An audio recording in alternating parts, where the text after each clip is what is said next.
I've waited 100 years, and I'd wait 1,000,000 more for you.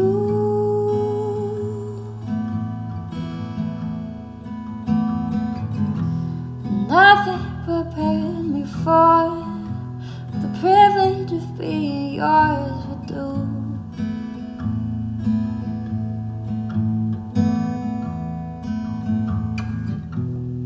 If I had only felt the warmth within your touch, if I had only seen how you smile when you blush, or how you curl your lip when you concentrate enough, I would have known what I was living for all along. Ralph Waldo Emerson said enthusiasm is the mother of effort, and without it, nothing great was ever achieved.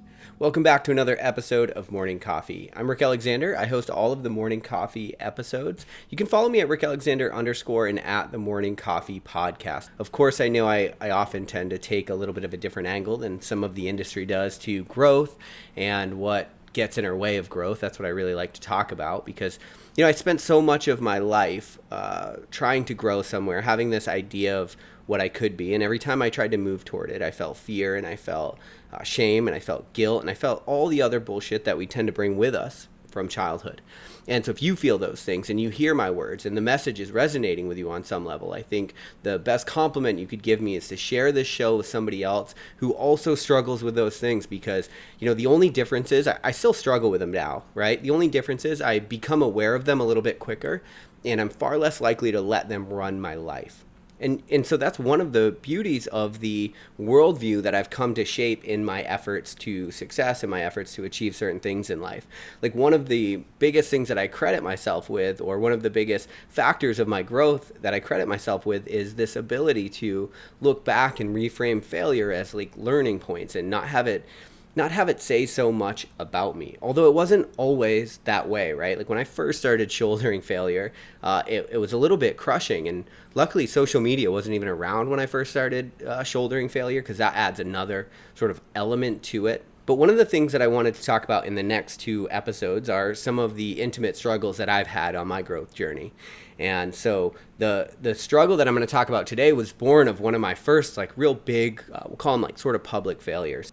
And so what I'm going to do today is talk about some of the lessons that I struggled with in that first failure and what you can learn from them. Because I think, again, like real good wisdom is universally applicable. Like if it's true, you can probably apply it to every single situation, or at least most situations, and find that it'll help.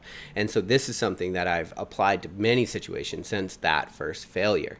Back when I was still in the military, I was on deployment, and I read a book called Rich Dad, Poor Dad. And before that, I had a really adverse relationship with money and with business, and I was kind of like, I grew up thinking that money was evil, and all these like weird beliefs that we tend to have. Like, of course, money's nothing, it's inanimate, it's us that give it the narrative, but I had all these beliefs. And then I read Rich Dad Poor Dad, and it opened my mind to the world of capitalism in its purest form, not really what we have now, but it also opened my mind to what's possible with business. And so for someone like me who always dreamed of a bigger life or a different life in some way, once I saw that I could bridge the gap between who I was and where I wanted to be with business, it was only a matter of time before I began to start them on my own. And I got so excited because all of a sudden it felt like I had a vehicle to put a lot of my passion and effort in outside of just working out. So before, it was like always I would take all my enthusiasm and I would drive it into my hobbies and my endeavors. But now I had business as well. And so I want to talk about one of the biggest struggles that I felt in that first business. And this is going to come if you are somebody that's really, really passionate about life or tends to get really passionate. And I know most people that listen to this probably have a side of them that is pretty passionate about the things that they love and the things that they want. And with passion comes, or with anything really, comes a downside. And so with every good polarity, there's also an opposite negative polarity. One of the things that I realized, one of the polarities to having passion, is that sometimes your enthusiasm can override your discernment in certain situations. So when I look back, I was really excited about starting a business. And so as I thought about the kind of business that I wanted to start, I knew that I was so into fitness. And then I also had a real passion for people in the military and first responders sponsors and people that were like living lives of service. And so I started this company called Tribute Athletics. And what it was a clothing company where we were athletic apparel. And with every sale, we were giving back to first responders through what we called the Tribute Fund, right? And it's a cool idea in itself. But as you start going down that road, I realized how badly, or as I started going down that road, I realized how badly enthusiasm really did get in the way of my discernment. Because what I began to realize is you might want to make athletic apparel, but you're by no means in the athletic industry. You're actually in the textile industry. And I have no style at all. And sometimes you don't know you don't have style until you see somebody with style and you think that can't be taught, right? Like it's something that people innately have. And so one of the first problems I had is I had no real way to revolutionize that business or to stand apart. And also I couldn't draw, and I didn't have good design or graphic design skills. And so really all I could do is like go find people, tell them what I wanted, and then I could go have somebody else make the shirt because I really didn't know much about the textile industry. And then I would mash them together and then I would sell them, and I would try to sell enough so that I could give money back to things that I cared about and then somehow make money for myself. The somehow make money for myself thing didn't work out because I didn't use good discernment. I was so excited about having this idea, starting a business, getting into the industry, that I blew past all of these problems, all of these things that I probably should have dealt with before starting the business. Now I look back, and at first when I really looked around and I realized, man, I don't know what I'm going to do with this business, it felt like a problem, right? It felt like a failure. But now I look back and I'm like, but I learned something really valuable, and the whole entire business probably cost me like 10 grand or something, maybe even less. And so when I look back, I realized I got a really good lesson at a pretty cheap cost, a lesson that I'm going to carry with me. And now I'm going to give it to you for free. So think about this. How many times in your life are you really enthusiastic about something and you're so happy, you're so excited, you're so passionate that you allow that passion to override making good decisions? Perhaps a relationship is another area where you really start to see that. You see it, people get in the honeymoon phase and they're so excited about meeting somebody new and the possibility of sharing their life with somebody that red flags are coming up left and right, and you're just motoring through them like a slalom skier, right? Not even paying any attention to them. And then what happens is 6 months later, that sort of honeymoon phase begins to fade away, and now all you've got left is the red flags, right? Your enthusiasm overrode your discernment, and now you've got a situation that you're having to navigate. But maybe if you would have taken time at the beginning to at least address the red flags, maybe you'd be in a different situation 6 months down the road. Same thing I see happen all the time in professional careers. People get a really good job offer. Maybe they get offered a lot of money for the thing that they want to do, or maybe the title is really good. And so the enthusiasm for that title overrides the discernment of maybe they don't want to be doing what that title includes from 9 to 5, right?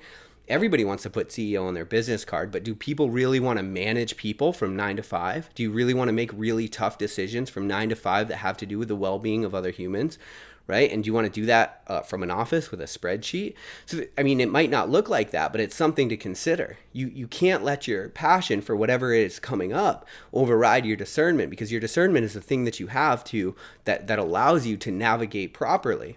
And so you get a good picture of yourself before you start getting into the world. If I would have had a good picture of myself, I easily could have understood, or the industry I was getting into as well, I could have easily understood that I was not set up and I was not going to be prosperous in the textile industry. Well, and not only that, I didn't even want to be, right? So even if I would have succeeded, I would have succeeded in building myself a job that I didn't actually want. We do the same thing with relationships. We get so excited about the passion. Maybe they're really good looking or something like that. And so we start blowing past all of these red flags. And 6 months later, we let that enthusiasm get us into a relationship that we don't actually want to be in. And so now we're left sort of having to clean up the fallout. And so maybe in your own life, you are in a place where there are things that you're really excited about. I would encourage you, as you're thinking about pivoting, making new decisions, getting really excited about things, make those decisions, get excited about those things, but don't allow that to put blinders on you to the current reality that you're navigating. Because if you do, then you're not able to engage with that reality in a productive manner that's actually going to give you what you want. And so just by being excited, you end up giving away a lot of what you want, and you end up going down paths that quite honestly just aren't always right for us, right? Like there's a lot of paths that are really good, a lot of opportunities that are really good, but they might not be right for us.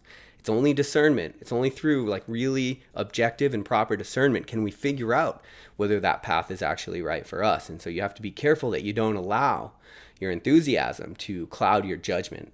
in that path.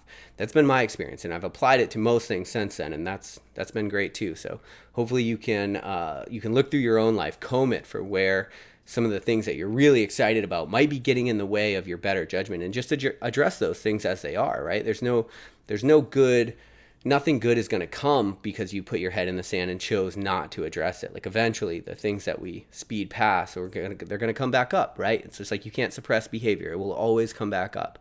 You have to deal with the world. You have to deal with yourself as you are, as it is. And if you do, you'll find that things aren't quite so hard. We create a lot of hell for ourselves when we don't have to. But that's been my experience. I love you guys. I hope you have an amazing day. We'll talk tomorrow on Morning Coffee. With the quickness and the means to get these dreams, yeah. Now that I see the morning, wake the selection, cause I like to choose. And now the more I come across, the more I like to use. It seems that I've been shown to see plastic works wonders when there's no money. Now if I get one, I probably want a few pounds in stacks coming to the rescue. Mr. Risk Taker, a job description, grabbing luxury through my intuition. As I throw down payment on 3 houses in Spain, Kona and Cali, always trying to get it on. Hey, as my ambition gets larger, it's time for me to rise. As my ambition gets larger, the picture hits my eyes. As my ambition gets larger, now it's my own design. As my ambition gets larger, is the place and now's the time.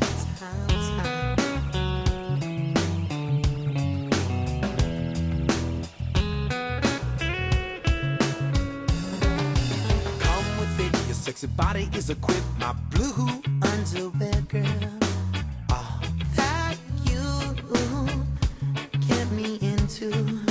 Just an international sound, so rebel. Moving units on our own label. All along she kept it going on. Late night hot tub, fucking up till down. Now Mrs. Bone Digger, she never refused. Love it for the things that I love to do. Always trying to get it